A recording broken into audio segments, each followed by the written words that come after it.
Hello everyone, एक बार फिर से आप सभी का स्वागत है हमारे channel current affairs by Ravi पे। और ये है हमारी 10,000 जीके जीएस क्वेश्चंस की सीरीज़, जहाँ पर हम most important static GK questions को कवर कर रहे हैं। तो फ्रेंड्स, अब तक हमने 63 सेट्स इसमें कंप्लीट कर लिए हैं। आज ये हमारा नेक्स्ट लेक्चर है, जो कि है प्रैक्टिस सेट नंबर 64। तो यहाँ पर हर पार्ट में हमने टॉप 50 क्वेश्चंस को डिस्कस किया है बहुत ही डिटेल में। तो अगर आप किसी भी ऐसे एग्ज़ाम की प्रिपरेशन कर रहे हैं जहाँ पर स्टैटिक जीके आपसे पूछा जाता है, तो उसके लिए आप हमारी इस सीरीज़ को फॉलो कर सकते हैं। ये आपके लिए एक वन टाइम सीरीज़ रहेगी, यानी कि इसमें अगर आपने प्रैक्टिस सेट नंबर 1 से देख लिया एंड तक, तो फिर आपको स्टैटिक जीके के लिए कहीं और जाने की कोई ज़रूरत नहीं पड़ेगी, ठीक है। क्योंकि स्टैटिक जीके की खासियत क्या है कि भले ही इसमें बहुत सारे सब्जेक्ट्स होते हैं, हिस्ट्री, ज्योग्राफी, इकोनॉमी, पॉलिटी, लेकिन ये सारा का सारा जो पोर्शन है आपका, ये फिक्स्ड होता है। क्योंकि जैसे करंट अफेयर्स में चीज़ें बदलती रहती हैं, तो आपको बहुत ज़्यादा उस पर ध्यान देना होता है, पढ़ना होता है। लेकिन ये जो पोर्शन है ये फिक्स्ड होता है कम्प्लीटली। कोई भी चीज़ अगर एक बार हो गई, बैटल ऑफ पानीपत एक बार हो गया, तो वो हमेशा उसी ईयर में होगा, और जिन दो लोगों के बीच में हुआ था हमेशा एंड तक आंसर वही रहने वाला है, ठीक है। तो यहाँ पर बस थोड़े से स्मार्ट अप्रोच की ज़रूरत होती है, जो हम आपको यहाँ पर इस सीरीज़ में सिखा रहे हैं। और आप जब बहुत सारे सेट्स कर लेंगे हमारे साथ, तो फिर आप खुद रियलाइज़ करेंगे कि कैसे आप आसानी से क्वेश्चंस को आंसर कर पा रहे हैं। क्योंकि यहाँ पर हमारा मेन फोकस है मोस्ट रिपीटेड क्वेश्चंस पर, और साथ ही जो प्रीवियसली आस्क्ड क्वेश्चंस हैं, ठीक है। तो हर क्वेश्चन में हम आपको कुछ नया ज़रूर बताते हैं, कोशिश करते हैं कि इसको हम करंट अफेयर्स के साथ आपको रिलेट करके बताएं, जिससे कि आपके लिए बहुत ही ईजी हो सके पूरा स्टैटिक पार्ट, ओके। तो I hope this is clear. And अगर आपको लगे कि ये सीरीज़ आपके लिए फ़ायदेमंद है, तो प्लीज़ आप इसको अपने ग्रुप में भी दूसरे लोगों के साथ शेयर करिएगा, ठीक है।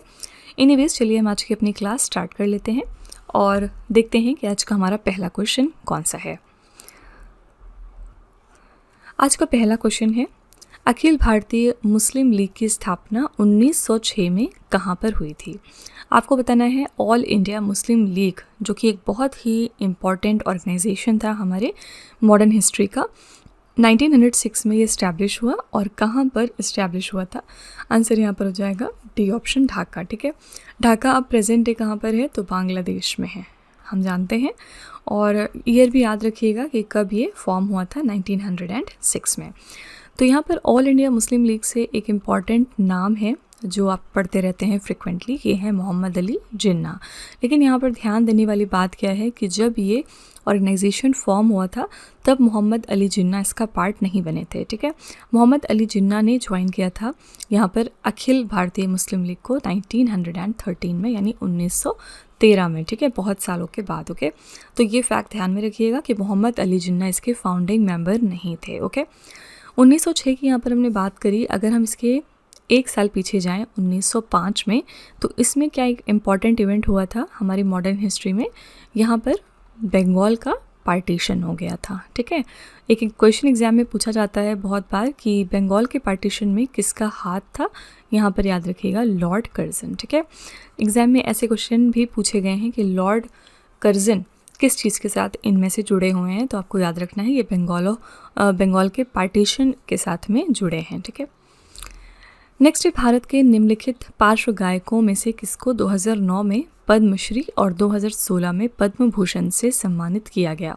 तो इनमें से कौन से हमारे प्लेबैक सिंगर्स हैं जिनको कि पद्मश्री मिला पहले 2009 में, और उसके बाद पद्म भूषण भी मिला है 2016 में। आंसर यहाँ पर हो जाएगा डी ऑप्शन, उदित नारायण झा, ठीक है। और यहाँ पर हम 2026 के अगर पद्मा अवार्ड्स की बात करें, तो इस साल कितने टोटल पद्मा अवार्ड्स दिए गए हैं? तो 131। और इनका सेग्रीगेशन याद रखिएगा, एग्जाम में अक्सर पूछा जाता है। इनका डिवीज़न किस तरह था? 5 पद्म विभूषण थे इसमें, 13 पद्म भूषण थे और 113 पद्म श्री अवार्ड्स थे, ठीक है। ये सेग्रीगेशन आपको ज़रूर ध्यान में रखना है। नेक्स्ट है, असम का अम्बुबाची त्यौहार प्रतिवर्ष डैश के महीने में मनाया जाता है। तो ये असम का अम्बुबाची फेस्टिवल है और ये हर वर्ष मनाया जाता है जून के महीने में। डी ऑप्शन यहाँ पर बिल्कुल करेक्ट हो जाएगा। कई बार एग्जाम में ये क्वेश्चन पूछा गया है कि अम्बुबाची फेस्टिवल कौन से राज्य का है। तो आपको याद रखना है कि ए से अम्बुबाची और ए से असम, ठीक है। तो ये असम का त्यौहार है जो प्रति वर्ष जून के महीने में मनाते हैं। असम में एक और कौन सा बहुत ही फेमस त्यौहार है जिसके बारे में हम पढ़ते रहते हैं, ये है बिहू, ठीक है।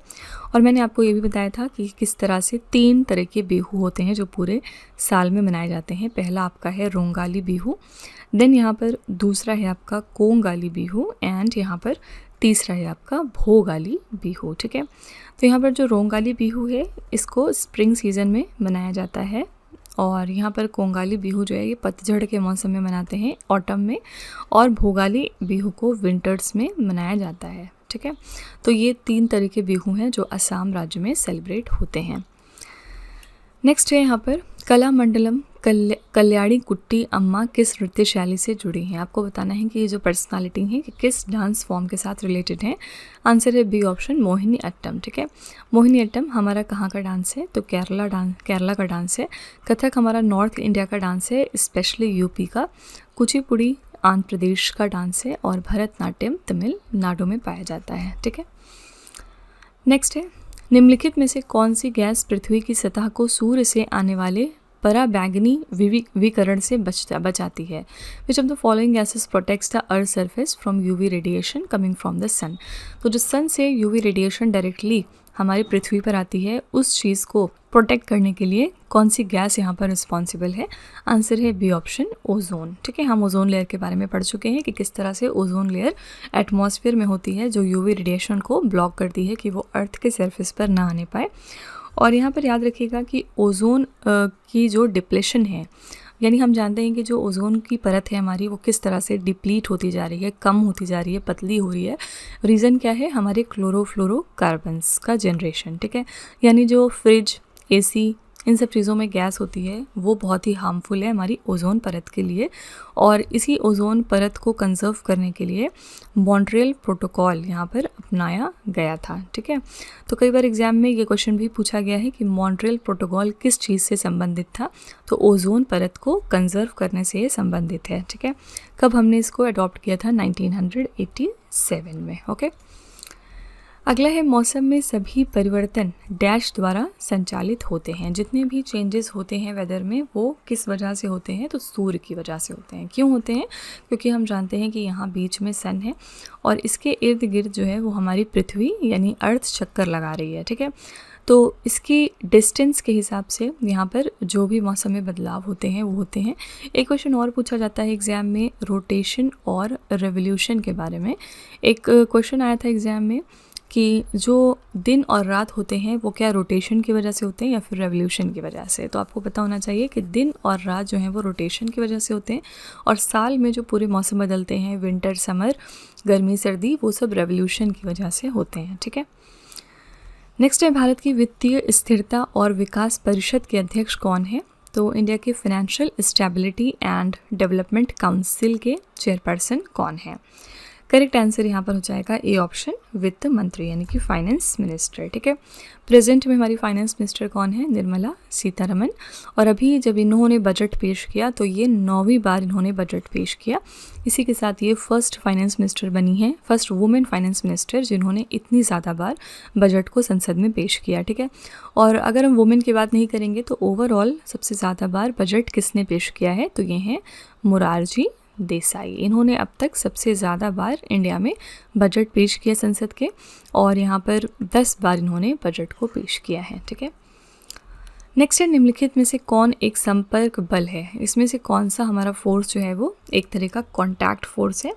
आंसर हो जाएगा सी ऑप्शन, घर्षण बल, जिसको हम फ्रिक्शनल फोर्स भी यहाँ पर कहते हैं, ठीक है। तो ये जो हमारा फोर्स है ये एक तरह का संपर्क बल है। कितने तरह के फ्रिक्शन फोर्स होते हैं हमारे, पहला हो गया स्टैटिक फ्रिक्शन, दूसरा यहाँ पर है काइनेटिक फ्रिक्शन, फिर है रोलिंग फ्रिक्शन और चौथा है यहाँ पर फ्लूइड फ्रिक्शन, ठीक है। इसके बारे में हम पढ़ भी चुके हैं पीछे। स्टैटिक फ्रिक्शन कब आपका काम करता है, जब दो बॉडीज़ जो हैं वो स्टैटिक होती हैं, ये मतलब एक तरह से बस रुका होता है किसी सरफेस पर, ठीक है। काइनेटिक फ्रिक्शन कब काम आएगा, जब ये चीज़ इस पर चलने लग जाएगी कायदे से। रोलिंग फ्रिक्शन वर्क में तब आता है जब सिर्फ ये रोल करता है और फ्लूइड फ्रिक्शन वाटर की चीज़ है, ठीक है। नेक्स्ट है सम्राट हर्षवर्धन किस वंश से थे। आपको बताना है कि एम्परर हर्षवर्धन किस डायनेस्टी को बिलोंग करते हैं। आंसर यहाँ पर हो जाएगा आपका C option, Pushyabhuti dynasty. Okay, और यहाँ पर जो सम्राट हर्षवर्धन है, इनके एरा में एक चाइनीज़ पिलग्रिम आए थे जिनके बारे में एग्जाम में पूछा जाता है। इनका नाम याद रखिएगा, इनका नाम था ह्यून सैंग। ठीक है, ये चाइनीज़ ट्रैवलर थे जो इंडिया आए थे और ये किस रिलीजन से जुड़े हुए थे, बुद्धिज़्म रिलीजन से। ठीक है, तो कोई बार एग्जाम में क्वेश्चन पूछा गया है कि ह्यून सैंग किसके एरा में आए थे इंडिया, तो हर्षवर्धन के एरा में आए थे। इसको कैसे याद रखना है, एच से ह्यून शुरू हो रहा है और एच से आपका हर्षवर्धन है। ठीक है, नेक्स्ट है बैंगनी क्रांति जिसे जम्मू और कश्मीर में शुरू किया गया था, उसको डैश के रूप में भी जाना जाता है। पर्पल रेवोल्यूशन जो जम्मू कश्मीर में शुरू हुआ था, इसको हम और किस नाम से जानते हैं, इसको लैवेंडर क्रांति यानी लैवेंडर रेवोल्यूशन भी कहा जाता है। ये ऑप्शन यहाँ पर बिल्कुल करेक्ट हो जाएगा। इसी तरह से एक और इवेंट था जो बहुत ज़्यादा एग्जाम में पूछा जाता है और ये है आपका चंपारण से रिलेटेड। चंपारण सत्याग्रह बेसिकली, क्योंकि यहाँ पर किस चीज़ का कल्टीवेशन होता था, इंडिगो का कल्टीवेशन होता था। ठीक है, तो यहाँ पर जो ब्रिटिशर्स थे वो लैंड ओनर्स को मजबूर करते थे कि वो अपने 3/20 हिस्से पर इंडिगो का कल्टीवेशन करें और जिससे जो उनकी ज़मीन थी वो बहुत ही अनफर्टाइल हो जाती थी। ठीक है, तो इसी चीज़ को अपोज करने के लिए चंपारण सत्याग्रह 1917 में लॉन्च किया गया था। चंपारण कहाँ पर है, ये एक जगह है बिहार में। ठीक है, और इस सिस्टम को हम और क्या कहते हैं, इस सिस्टम को 3 कथिया सिस्टम भी कहा जाता है। ठीक है, तो ये सारे फैक्ट्स ध्यान में रखिएगा, आगे इस तरह के क्वेश्चन आप ज़रूर देखेंगे। ओके, नेक्स्ट है फीता कृमि टेप वर्म जंतु जगत के किस वर्ग से संबंधित है। आपको बताना है टेप वर्म यहाँ पर किस एनिमल किंगडम को बिलोंग करते हैं। आंसर हो जाएगा यहाँ पे बी ऑप्शन, प्लैटीहेल्मिन्थीज। ठीक है, और प्लैटीहेल्मिन्थीज की सबसे इम्पॉर्टेंट फीचर क्या होती है, तो प्लैटीहेल्मिन्थीज जो हैं इनमें आपको बाईलेटरल सिमेट्री देखने को मिलेगी। ठीक है, यानी इसमें जितने भी आपके जंतु आते हैं उनमें एक, जैसे अगर ऐसे हैं तो बीच से आप इनको डिवाइड अगर करेंगे तो इक्वल फॉर्म में ये बढ़ जाएंगे, तो इनको हम कहते हैं प्लैटीहेल्मिन्थीज। ये वन ऑफ द फीचर है। ठीक है, नेक्स्ट है बागुरुम्बा किस भारतीय राज्य का लोक नृत्य है। बागुरुम्बा एक फोक डांस है, कौन से राज्य का, यहाँ पर सी ऑप्शन करेक्ट है, असम राज्य का। ठीक है, और इसी तरह से राजस्थान के कौन से 2 इम्पॉर्टेंट डांस हैं जो एग्ज़ाम में पूछे जाते हैं। पहला यहाँ पर हो गया आपका कलबेलिया, ये बहुत पूछा जाता है, और दूसरा इम्पॉर्टेंट डांस है घूमर। दोनों ही डांस के नाम याद में रखिएगा, ये राजस्थान राज्य के आपके डांस हैं। नेक्स्ट है दंती दुर्ग भारत के किस राजवंश से संबंधित है, तो दंती दुर्गा का नाम किस डायनेस्टी के साथ में जुड़ा हुआ है। आंसर यहाँ पर हो जाएगा C option, Rashtrakuta dynasty. Okay, Rashtrakuta जो डायनेस्टी थी उसके फाउंडर थे ये दंती दुर्गा, तो ये फैक्ट भी ध्यान में रखिएगा। नेक्स्ट है इस प्रकार के पर्वत का निर्माण तब होता है जब बड़े क्षेत्र टूटकर लंबवत नीचे की ओर विस्थापित हो जाते हैं। ये कथन किस प्रकार के पर्वत की बात करता है, तो ऐसा माउंटेन जो फॉर्म तब होता है जब बहुत बड़े एरियाज ब्रेक अपार्ट करते हैं एंड ये डिस्प्लेस कर जाते हैं डाउनवर्ड। तो कौन सा हमारा माउंटेन फॉर्म होता है, तब फॉर्म होता है हमारा ब्लॉक पर्वत यानी कि ब्लॉक माउंटेन। ठीक है, यहाँ पर जो वलित पर्वत है इसके बारे में एग्जाम्पल्स में बहुत पूछा जाता है कि इसका बेस्ट एग्जाम्पल क्या है, तो जो हमारे हिमालयाज़ हैं वो वलित पर्वत की कैटेगरी में आते हैं। ठीक है, और इसके अलावा जैसे एंडिस, वर्ल्ड लेवल पर एंडिस पहाड़ हो गए, एल्प्स हो गए, इसके अलावा रॉकीज़ हो गए, ये सब के सब आपके एग्जाम्पल्स हैं वलित पर्वत के यानी कि फोल्ड माउंटेन्स के, जहाँ पर जो अर्थ होती है यहाँ पर इतना ज़्यादा प्रेशर होता है दोनों तरफ से कि बीच में कुछ ऐसा एरिया उड़ जाता है। ठीक है, और इसी चीज़ को फोल्ड माउंटेन्स कहा जाता है। नेक्स्ट है मुख्यमंत्री की नियुक्ति कौन करता है, तो किसी भी राज्य में चीफ मिनिस्टर को अपॉइंट करने का काम होता है राज्यपाल का। सी ऑप्शन यहाँ पर बिल्कुल करेक्ट है। ओके, यहाँ पर राष्ट्रपति भी हैं ऑप्शन में, और याद रखिएगा राष्ट्रपति जो होते हैं ये सर्वोच्च पद है बेसिकली हमारे देश का। ठीक है, तो अगर इनका इलेक्शन हो रहा है और उसमें किसी भी तरह का डिस्प्यूट देखा गया तो उसको कौन सुधारेगा, उसको फिर सुप्रीम कोर्ट सुधारता है, यानी सुप्रीम कोर्ट के पास अल्टीमेट अथॉरिटी होती है अगर राष्ट्रपति के इलेक्शन में किसी भी तरह का डिस्प्यूट अराइज होता है तो उसको सॉल्व करने का। ठीक है, तो ये फैक्ट याद रखिएगा, ऐसा क्वेश्चन एग्जाम में एक बार पूछा गया है। नेक्स्ट है भारत का कौन सा राज्य सर्प नौका दौड़ के लिए प्रसिद्ध है, तो इनमें से कौन सा हमारा राज्य है जहाँ पर स्नेक बोट रेसेस होते हैं? आंसर हो जाएगा सी ऑप्शन, केरला राज्य। केरला राज्य का ये फेमस एक इवेंट है, ठीक है। यहाँ पर ऑप्शन में महाराष्ट्र है, आंध्र प्रदेश, कर्नाटका। आइए देखते हैं यहाँ पर कौन कौन से एक इम्पॉर्टेंट हमारे इवेंट्स होते हैं या डांसेस होते हैं। तो महाराष्ट्र में लावणी जो डांस है ये बहुत ही ज़्यादा फेमस है। आंध्र प्रदेश में हमने पीछे देखा था तो कुचिपुड़ी यहाँ का एक क्लासिकल फेमस डांस है। और कर्नाटका की बात करेंगे तो यहाँ पर यक्षगना नाम का इवेंट होता है, ठीक है, यक्षगना। ओके, नेक्स्ट है निम्नलिखित में से कौन सा सर्प नौका दौड़ का एक भारतीय खेल है? इनमें से कौन सा हमारा एक इंडियन स्पोर्ट है जिसमें स्नेक बोट रेसिंग इन्वॉल्व होती है? यहाँ पर आपका करेक्ट आंसर हो जाएगा बी ऑप्शन, वल्लम कली। ओके, वल्लम कली एक हमारा स्पोर्ट है जिसमें स्नेक बोट रेसिंग कहीं ना कहीं इन्वॉल्व होती है। नेक्स्ट है हजीरा विजयपुर जगदीशपुर गैस पाइपलाइन की लंबाई कितनी है? तो ये जो हमारी गैस पाइपलाइन है इसकी लंबाई है 1700 किलोमीटर। सी ऑप्शन करेक्ट हो जाएगा। और इसको कौन ऑपरेट करता है? तो इसको गेल इंडिया लिमिटेड द्वारा ऑपरेट किया जाता है। कौन कौन से राज्य हैं जहाँ से ये पाइपलाइन हमारी गुजरती है? तो 3 राज्य हैं। पहला हो गया गुजरात, दूसरा है मध्य प्रदेश और तीसरा है उत्तर प्रदेश। ये 3 राज्य जो हैं यहाँ से हमारी हजीरा विजयपुर जगदीशपुर गैस पाइपलाइन होकर गुजरती है। अगला है भारतीय संविधान के किस भाग में राज्य के नीति निदेशक तत्वों का उल्लेख है? तो इंडियन कॉन्स्टिट्यूशन का कौन सा पार्ट है जहाँ पर डीपीएसपी को मेंशन किया गया है? आंसर यहाँ पर हो जाएगा भाग 4 में, ठीक है। डी ऑप्शन बिल्कुल करेक्ट है। Directive principles of state policy यानी राज्य के नीति निदेशक तत्व को लेने का आइडिया हमें किसके कॉन्स्टिट्यूशन से आया था, किसके कॉन्स्टिट्यूशन को देख के? तो ये हमने आयरलैंड के कॉन्स्टिट्यूशन से बोरो किया है, ठीक है। आयरलैंड के कॉन्स्टिट्यूशन से हमने ये चीज़ उठाई थी कि हमारे कॉन्स्टिट्यूशन में डीपीएसपी का होना ज़रूरी है, ओके। और आर्टिकल नंबर 36 से लेके आर्टिकल नंबर 51 बात करते हैं डीपीएसपी के बारे में, और ये पूरे के पूरे आर्टिकल्स आते हैं आपके भाग 4 में, ठीक है। नेक्स्ट है the great Indian novel dash द्वारा लिखा गया जिसमें उन्होंने द महाभारत को अपने व्यंग्य उपन्यास की रूपरेखा के रूप में आधारित किया है। सिंपली आपको बताना है कि द ग्रेट इंडियन नॉवेल ये बुक किसने लिखी है? तो ये बुक लिखी है शशि थरूर ने। जो भी शशि थरूर की बुक्स आती हैं वो आपके एग्जाम में अक्सर पूछी जाती हैं, और इन्होंने इस नॉवेल में एक तरह से जो द महाभारत है उसके व्यंग्य उपन्यास की रूपरेखा को चित्रित किया है, ठीक है। तो आंसर यहाँ पर हो जाएगा ए ऑप्शन, शशि थरूर। यहाँ पर खुशवंत सिंह की एक किताब है जो अक्सर एग्जाम में पूछी जाती है, नाम याद रखिएगा, इसका नाम है ट्रेन टू पाकिस्तान। ये बहुत ही फेमस किताब है किसकी? खुशवंत सिंह की, ठीक है। ऑप्शन में यहाँ पर सरोजनी नायडू भी हैं। इनकी बर्थ एनिवर्सरी कब होती है? 13 फरवरी को, और इस दिन हम एक इम्पॉर्टेंट डे सेलिब्रेट करते हैं अब, और ये क्या है? नेशनल वुमेंस डे, ठीक है। तो वुमेंस डे नेशनल और इंटरनेशनल लेवल पर अलग अलग दिन होता है। नेशनल लेवल पर वुमेंस डे को हम मनाते हैं 13 फरवरी को, और इंटरनेशनल लेवल पर वुमेंस डे सेलिब्रेट हम करते हैं कब? 8 मार्च को, ठीक है। नेक्स्ट है ग्रामीण गरीबी को मुख्य रूप से किसके माध्यम से मापा जाता है? रूरल पावर्टी को हम किस चीज़ के ज़रिए कंपेयर या मेज़र करते हैं? आंसर यहाँ पर आपका हो जाएगा बी ऑप्शन, गरीबी रेखा यानी कि पावर्टी लाइन, ठीक है।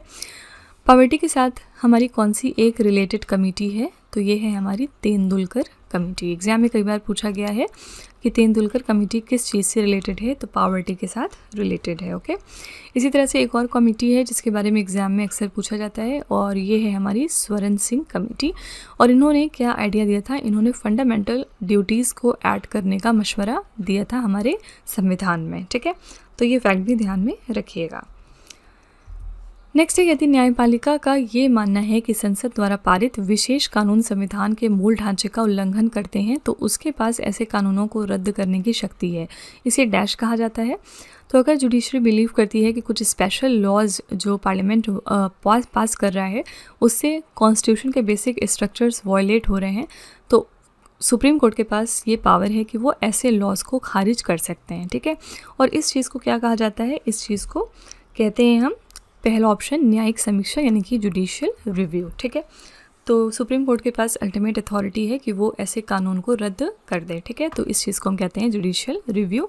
इसी तरह से आर्टिकल नंबर 32 भी बहुत ही इंपॉर्टेंट है, और आर्टिकल नंबर 32 में ये बात हुई थी कि अगर किसी भी व्यक्ति को ये फील होता है कि उसके फंडामेंटल राइट्स यानी कि मौलिक अधिकार का हनन हो रहा है तो वह डायरेक्टली सुप्रीम कोर्ट को अप्रोच कर सकता है, ठीक है। और ये पावर हमें देता है आर्टिकल नंबर 32। इसी रीज़न से आर्टिकल नंबर 32 को बाद में भीमराव अंबेडकर जी ने क्या कहा था कि ये हार्ट एंड सोल है इंडियन कॉन्स्टिट्यूशन का, ठीक है। तो ये फैक्ट याद रखिएगा, ये क्वेश्चन भी एग्जाम में कई बार पूछा गया है। नेक्स्ट है 1828 में कलकत्ता में ब्रह्मा समाज की स्थापना किसने की थी? तो कलकत्ता में ब्रह्मो समाज को फाउंड किया था राजा राम मोहन रॉय ने। कब किया था? 1828 में। इनको हम और क्या कहते हैं? ये फादर ऑफ इंडियन रेनेसेंस माने जाते हैं, ठीक है।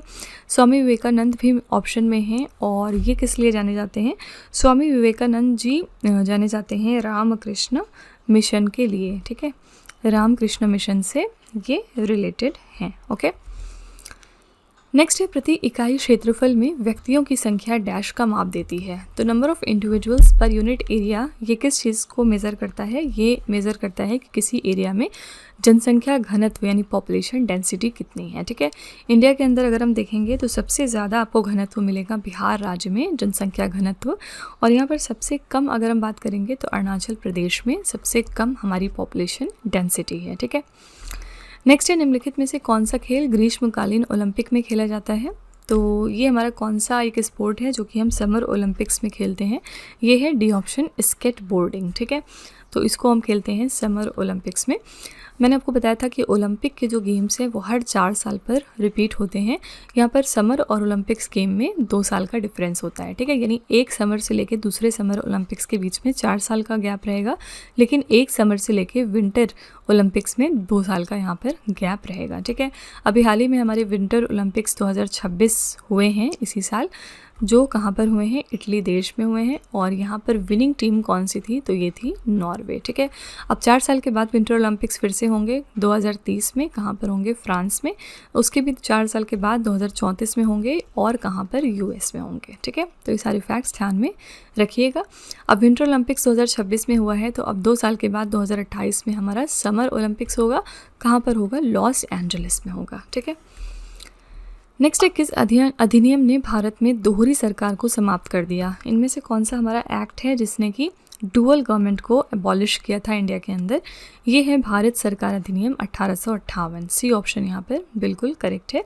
एक और क्वेश्चन एग्जाम में पूछा जाता है कि जो दयारकी इंट्रोड्यूस हुई थी इंडिया के अंदर वो किस अधिनियम के तहत हुई थी, ठीक है। तो यहाँ पर आपको ध्यान में रखना है कि ये जो दयारकी इंडिया के अंदर आई थी, ये आई थी गवर्नमेंट ऑफ इंडिया एक्ट 1919 के अंतर्गत, जिसको हम और क्या कहते हैं? मॉन्टेगू चेम्सफोर्ड रिफॉर्म, ठीक है। तो इसके अंतर्गत दयारकी को हमने इंट्रोड्यूस किया था, ठीक है। यहाँ पर गवर्नमेंट ऑफ इंडिया एक्ट 1909 का एक और नाम होता है जो आपको पता होना चाहिए, इसका नाम है मॉर्ले मिंटो रिफॉर्म, ठीक है।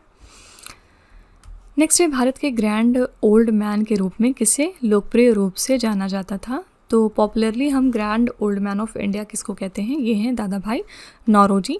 3 चीज़ों के लिए ये जाने जाते हैं। 3 क्वेश्चंस इनके ऊपर बनते हैं। पहले हो गए ये भारत के ग्रैंड ओल्ड मैन हैं। दूसरी इंपॉर्टेंट बात ये कि इन्होंने ट्रेन थियोरी को पब्लिश किया था, जिसमें इन्होंने बताया था कि किस तरह से ब्रिटिशर्स जो हैं वो इंडिया आके पूरे तरीके से इंडिया को चूसते चले जा रहे हैं, ड्रेन कर रहे हैं इंडिया को, ठीक है। और तीसरी इंपॉर्टेंट बात ये कि ये फर्स्ट इंडियन बने थे जिन्होंने ब्रिटिश पार्लियामेंट को ज्वाइन किया था, ओके। तो इस तीनों फैक्ट्स दादा भाई नौरोजी के बारे में ध्यान में रखिएगा। अगला है भारत के मंदिरों से संबंधित दिए गए कथनों में से कौन सा कथन सही है? आपको बताना है कि इनमें से कौन से हमारे स्टेटमेंट्स हैं जो सही हैं टेम्पल के बारे में। पहला है नागर शैली की वास्तुकला को उत्तर भारतीय शैली के नाम से भी जाना जाता है। क्या हम नागर स्टाइल ऑफ आर्किटेक्चर को नॉर्थ इंडियन स्टाइल भी कहते हैं? तो बिल्कुल सही बात है। और दूसरा है द्रविड़ शैली की वास्तुकला को दक्षिण भारतीय शैली के रूप में भी जाना जाता है, तो ये भी फैक्ट बिल्कुल सही है। जो हमारी द्रविड़ स्टाइल आर्किटेक्चर है इसको हम साउथ इंडियन स्टाइल भी कहते हैं, ओके। तो यहाँ पर दोनों ही स्टेटमेंट बिल्कुल सही थे। आंसर हो जाएगा बी ऑप्शन। 1 और 2 दोनों ही ठीक हैं, ओके। यहाँ पर बात करेंगे अगर थोड़ा सा नागर शैली की वास्तुकला की, तो इसके कुछ एग्जाम्पल्स अगर हम देखें तो यहाँ पर जो आपका कंडरिया महादेव टेम्पल है कहाँ पर है ये आपका खजुराहो में पड़ता है। इसी के साथ जो हमारा सन टेम्पल है जो कि उड़ीसा के कोणार्क में है, और इसी तरह से जो हमारा जगन्नाथ टेम्पल है, ये सारे के सारे एग्जाम्पल्स हैं नागर शैली की वास्तुकला के, ठीक है। और द्रविड़ शैली की वास्तुकला की बात करेंगे तो जैसे आपका बृहदेश्वर टेम्पल है जो कि थंजावुर में है। इसके अलावा हमारा जो मीनाक्षी टेम्पल है, ये सब इसका एग्जाम्पल है। मीनाक्षी टेम्पल कहाँ पर है? पुरी में है, ठीक है। तो ये हमारे एग्जाम्पल्स हैं द्रविड़ शैली की वास्तुकला के, ओके। नेक्स्ट है भारत के पश्चिमी घाट और उत्तर पूर्वी पहाड़ियाँ मुख्यतः किस प्रकार की प्राकृतिक वनस्पति से आच्छादित हैं? तो किस तरह का आपको नेचुरल वेजिटेशन मिलेगा इंडिया के वेस्टर्न घाट और नॉर्थ ईस्टर्न हिल्स में? यहाँ पर हमें मिलेगा उष्णकटिबंधीय सदाबहार वन, यानी कि हमारे ट्रॉपिकल एवरग्रीन फॉरेस्ट, ठीक है। इंडिया के अंदर ट्रॉपिकल एवरग्रीन फॉरेस्ट आपको 3 जगह पर देखने को मिलेंगे। पहले हो गए आपके वेस्टर्न घाट, दूसरा है यहाँ पर नॉर्थ ईस्टर्न आपके स्टेट्स जितने भी हैं, और तीसरा है अंडमान एंड निकोबार के आइलैंड्स, ठीक है। तो इन तीनों ही जगहों पर आपको उष्णकटिबंधीय सदाबहार वन देखने को मिलेंगे इंडिया के अंदर, ठीक है। अगला है निम्नलिखित में से किस क्षेत्र में माउंट कैलाश स्थित है? आपको बताना है कि इनमें से कौन सा रीजन है जहाँ पर माउंट कैलाश लोकेटेड है। आंसर है यहाँ पर ए ऑप्शन, तिब्बत में, ठीक है। यहाँ पर नेपाल भी ऑप्शन में है, और नेपाल के बारे में एक इम्पॉर्टेंट करंट अफेयर्स हम क्या जानते हैं। यहाँ पर हाल ही में नए प्राइम मिनिस्टर अपॉइंट हो गए हैं और इनका नाम है बलेन शाह। इन्होंने किसको रिप्लेस किया है? इन्होंने सुशीला कार्की को रिप्लेस किया है। और ध्यान में रखने वाली बात यह है कि Sushila Karki first women prime minister बनी थी नेपाल देश के लिए, ठीक है। हाल ही में और कौन सा देश है जहाँ पर वुमेन प्राइम मिनिस्टर अपॉइंट हुई हैं? ये है जापान, जहाँ पर हमारी प्राइम मिनिस्टर कौन है? साने तकाइची, ठीक है। ये भी अभी जब प्राइम मिनिस्टर बनी थी तो ये फर्स्ट बनी थी वुमेन प्राइम मिनिस्टर जापान देश के लिए, ठीक है। अगला है प्रसिद्ध भरहुत स्तूप का मूल निर्माण किसने करवाया था? तो फेमस जो भरहुत स्तूपा है इसका ओरिजिनल कंस्ट्रक्शन किसने कमीशन किया था? यहाँ पर आपका करेक्ट आंसर हो जाएगा C option, that is Maurya dynasty, ठीक है। मौर्य डायनेस्टी में भी अशोका का नाम आता है कि इन्होंने मूल रूप से इसका निर्माण करवाया था। और ये कहाँ पर लोकेटेड है? तो मध्य प्रदेश के सतना में है, ठीक है। बहुत ही फेमस है भरहुत स्तूप। नेक्स्ट फीफा के अनुसार गोल पोस्ट की ऊंचाई कितनी होती है? तो फीफा के अकॉर्डिंग जो गोल पोस्ट है आपका उसकी ऊंचाई होती है 8 फुट। सी बी ऑप्शन यहाँ पर बिल्कुल करेक्ट हो जाएगा, ठीक है। यहाँ पर हम फीफा की बात करेंगे अगर, तो फीफा का हेडक्वार्टर कहाँ पर है? तो यहाँ पर ये ज्यूरिक में लोकेटेड है, स्विट्ज़रलैंड के ज्यूरिक शहर में। और जो नेक्स्ट हमारा फीफा का इवेंट है वो कब होगा? 11 जून से लेके 19 जुलाई तक होगा 2026 में, ठीक है।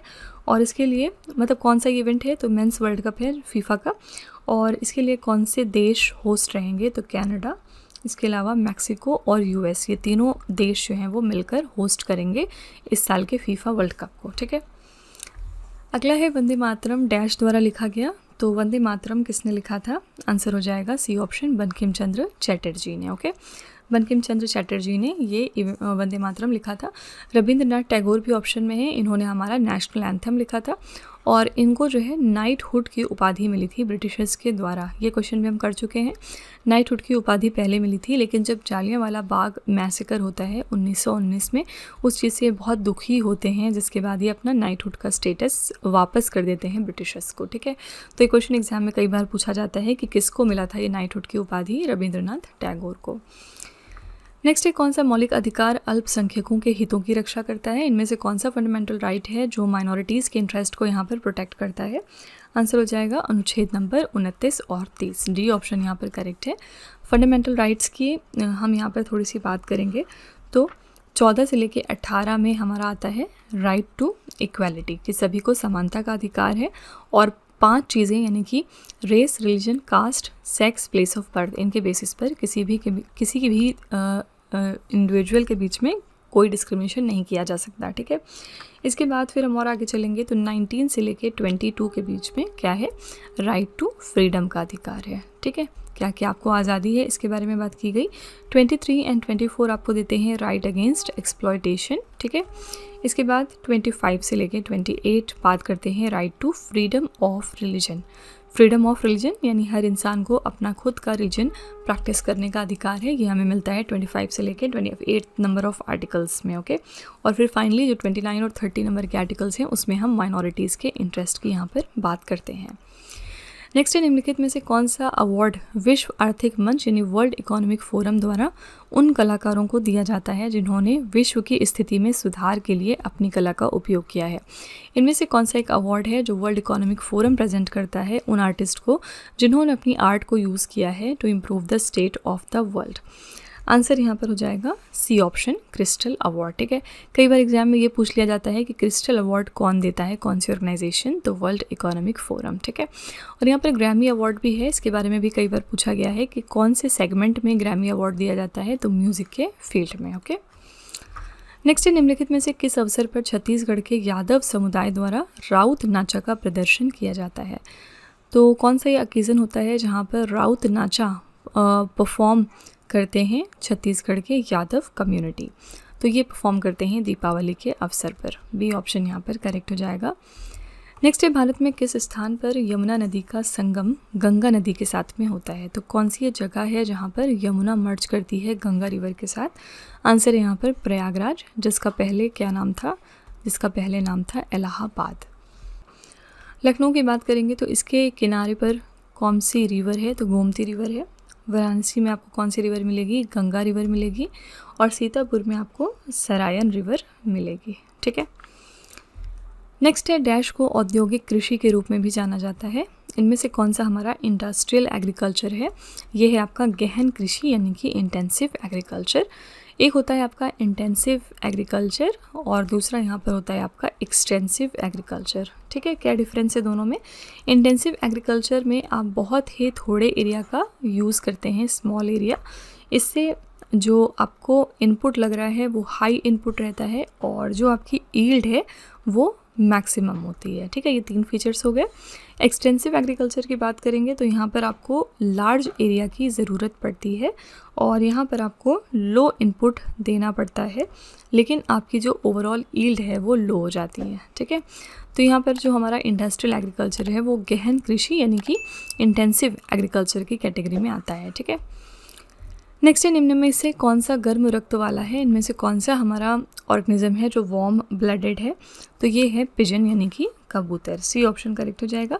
ज़्यादातर जो आपके गर्म रक्त वाले जीव होते हैं वो कौन से होते हैं, मैमल्स होते हैं और बर्ड्स होते हैं। ठीक है, खासियत क्या होती है कि ये इरिस्पेक्टिव ऑफ बाहर के टेम्परेचर अपने अंदर के टेम्परेचर को नॉर्मली तरीके से मेंटेन करते हैं। ठीक है, तो कबूतर इसमें करेक्ट आंसर हो जाएगा।